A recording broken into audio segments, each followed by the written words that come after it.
Ndabasuje nanone yemwe mwese mudukurikira ku murongo wa Professor Muhire Entertainment. Aha turi mu karere ka Bugesera mu murenge wa Mayange. Iyi nzu mubona hano, iyi nzu ikoreye aya design iri muri parcelle izitije imiyenzi.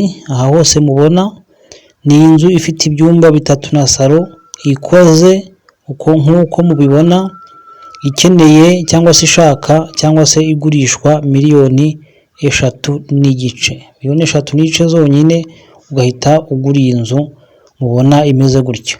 Iherereye mu kagari ka Gakamba mu mudugudu wa Kamugenzi mu isantere yaho. Iyi nzu rero ni inzu ikoze nkuko mubibona, iri mu kibanza gifite ubuso 300 metero kare 315. Katwerekeze mu gikari cyayo murebe uko hameze. Mu gikari cyayo ni hano, kijya ni igikoni, kijya ni igikoni kituzuye neza. Mu gikari cyayo ni uko nguko hameze. Inzu yo irakoze nuko imeze. Bibutsa ko ihereye mu kagari ka Gakamba umurenge wa Mayange, akarere ka Bugesera mu isantere ya Kamugenzi. Ikeneye miliyoni 3 ugahita uyegukana.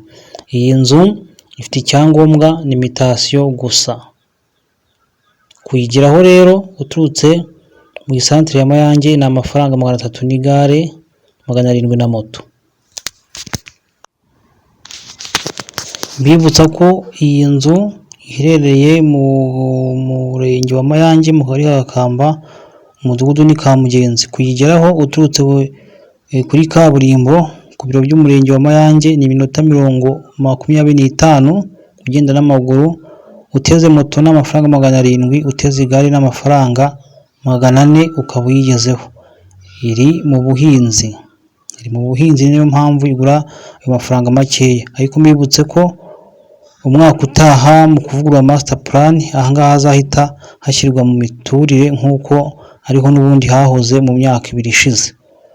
Rero iryo banga ryo kuvuga ngo aka kanya urebye kuri master plan ku gishushanyo mbonera cy'imyubakire ya Bugesera urabona hano ari mu buhinzi, niyo mpamvu bibanza n'amazu byahanga bigura makeya. Ariko nabona kandi kantu karimo nuko mu mwaka utaha hazasubizwa mu miturire.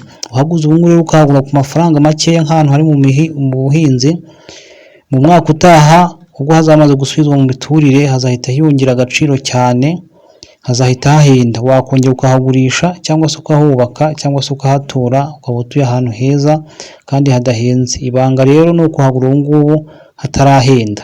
Murakoze. Nitwa Professor Muhire, naho ubutaha.